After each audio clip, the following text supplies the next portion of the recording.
It's history mixed with a little mystery and a whole lot of chills up your spine. And just in time for Halloween, we are chirping about the ghosts of Gettysburg. And this is Chick to Chick.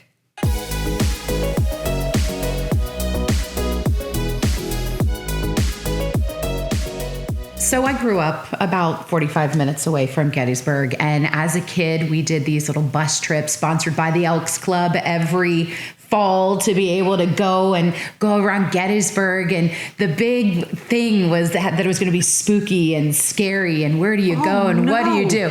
And I don't think I understood it and appreciated it as much when I was a kid. But, later as I got older and then I had my kids, I started thinking about the fun of Gettysburg and the history of all of the ghosts. And I think it is so exciting. And of course, right now it's Halloween, so why not? Well, we already know that Gettysburg is chock full of history. Of course, it was the turning point in the Civil War, and that's what we think about. And we also have to realize that thousands and thousands of soldiers were killed on that battlefield. And they died when they were in infirmaries and in homes now, is what their homes. And there's a lot of talk that Gettysburg is haunted. I believe it. I've taken my son there, and I have taken pictures with a camera that I have taken pictures at night at other places, and the pictures are crystal clear. I take the pictures at Gettysburg. It's full of orbs. Full of orbs. It's so cool. Yeah, it's really, really cool. So what's really going on there? That brings us to our guest today. Mark Nesbitt is a historian and an author. Mark, you've written so many books about the ghosts of Gettysburg. So first of all, talk to us about the history of Gettysburg. Well, first of all, hi, Flora and Carrie. Gettysburg, of course, is everyone knows the name, and it's because it is considered the watershed battle of the American Civil War, and it occurred on July 1st, 2nd, and 3rd, 1863, which is about in the middle of the American Civil War. It was the closest the Confederates came, the Southerners came, to getting a victory in the war. Had they won at Gettysburg, the gates would have been open to Washington, D.C., to Harrisburg, Pennsylvania, to Philadelphia, to many of the large northern states. So Gettysburg was very, very, very important. It seems like both sides knew that.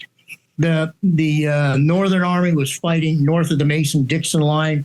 It was only the second Confederate invasion of the North. The Northerners knew what was on the line, which was whether there would be one or two countries where we live now. The Confederates also knew, because they were fighting for independence like we were in the American Revolution. And so they knew that a new country could be made, and they would be the fathers of that country. And so not only did you have that on their minds, you also had the incredible the emotions of thinking you could die at any second, which happened frequently. There were 51,000 casualties in the Battle of Gettysburg. That's killed, wounded, and missing. About anywhere from 7,000 to 8,000 were killed, left dead on the battlefield. And so it was a catastrophe in terms of human emotions and humanity, unlike anything else.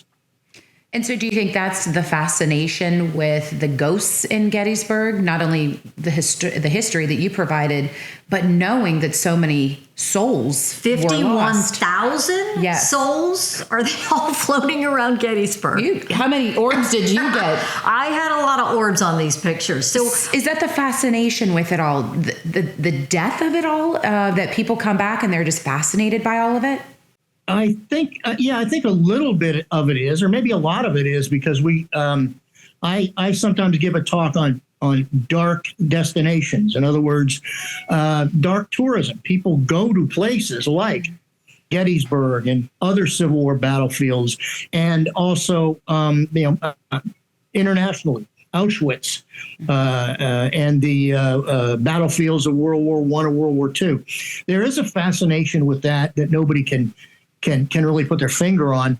The other thing is that for us as Americans, we really have a feeling, I think, for a place like Gettysburg. When you're there, as you guys know, because you've been there, it's a beautiful, gorgeous place. The mountains and the fields and the peacefulness. But there's something else that happens to you when you go to Gettysburg, and I liken it to walking into a church. Okay, it's just another building, but you feel different when you're there. There's a feeling there. Hair Yeah. on your arms. Yeah, will go up. absolutely. So, Mark, you have written so many books about the ghosts of Gettysburg. You have pictures of images or what looks like images of ghosts. Tell us about your experiences. Well, they go back pretty far because I was a park ranger at Gettysburg in the 1970s. And so I started collecting stories back then when I was a ranger from older park rangers, from people who would come into the park, visitors, and tell us about their experiences just that day, something that happened to them that particular day. So I have a lot. I mean, I have well over 1,000 stories. Not all of them are published, but I'm working on Ghosts of Gettysburg 9 right now. And that's, and I have 2 or 3 other books that have to do with the ghosts of Gettysburg. But so if you're asking me to pick out a favorite story, it's going to be tough because there's so many of them. But they all have to do with these fellas who, and you have to remember, it's not just 51,000 casualties from the battle. All of the soldiers are dead now, all of them that fought there. And it's thought that maybe some of them may return to Gettysburg now, as they did when they were alive. Thousands came back for the reunions. And so you may just have that residual of those soldiers coming back, returning to Gettysburg. I want to go to that party. She's hovering over us. She's hovering over us going, When they go to that party, when they have a reunion. a lot to talk about.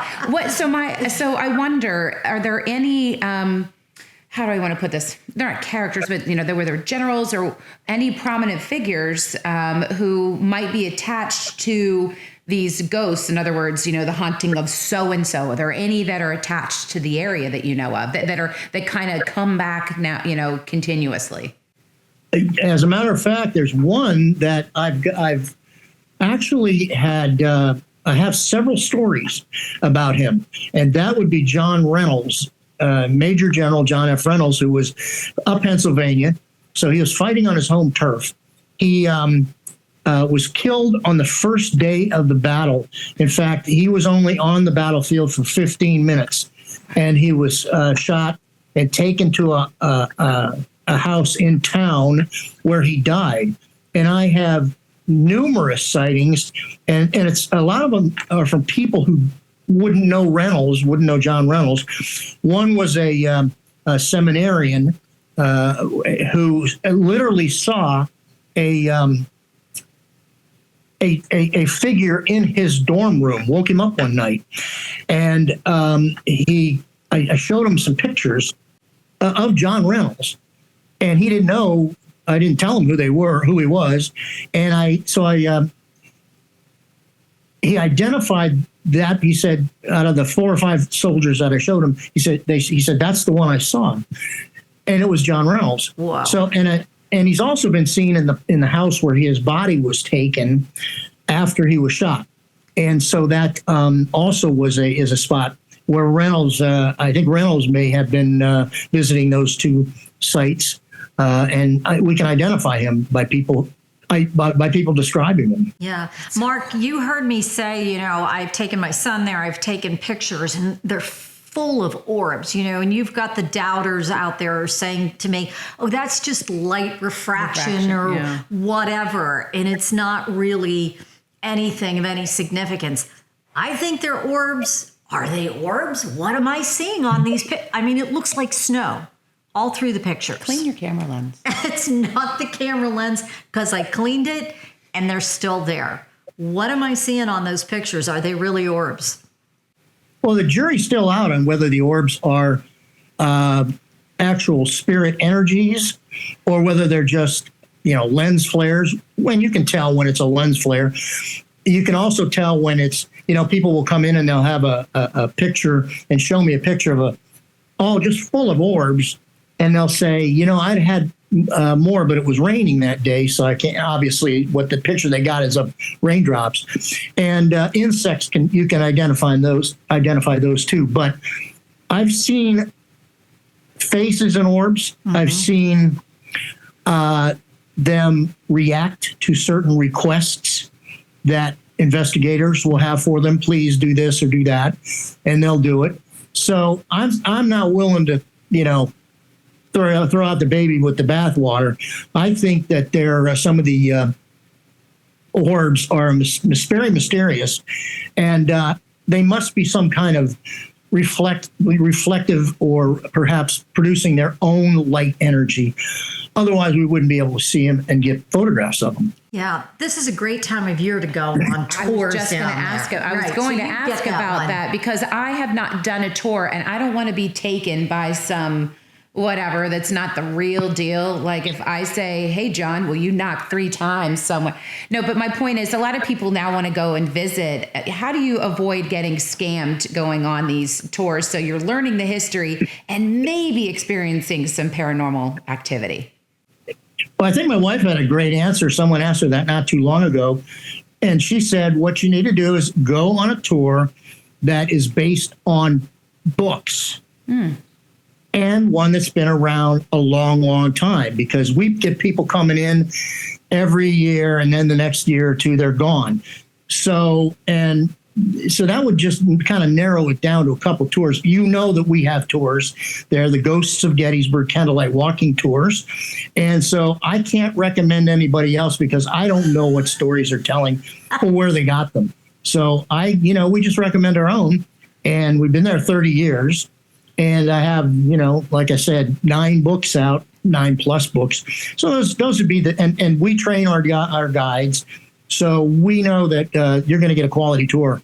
Why should from the people Ghosts of Gettysburg? Yeah, why should people go on these tours? What are they going to learn? Not just about getting spooked, maybe. Well, some of the tours only tell you the ghost stories.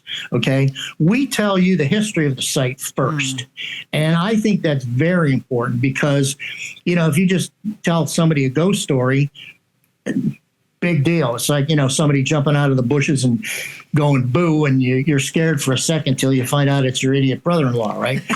What can I say? What you want is the story behind it, what happened on that site, and from that, you can, the human mind puts it together and you say, well, maybe that's why this place is so haunted, because so many people died here, so many things happened. So. I love that. You're putting a story behind the ghost that may or may not be there. And it sounds like you know a thing or two. About a thing or two. You've seen a thing or two. So we've loved having you come on the podcast, Mark. We love it. It's all great advice and some great stories there. So thank you. Thank you. Boy, if you enjoyed this and you want to be spooked out, I say... I love it. Go take a tour. It's fun. Think it's fun. It's fun. A great thing to do for Halloween or any other time, really. You could probably go get spooky any other time. But it's the time of year for things to go bump in the night. Yeah, we don't want to go bump in the night. But what we do want you to do is head over to our YouTube channel. Like and subscribe until these chicks right here are back to chirp about another topic. Boo.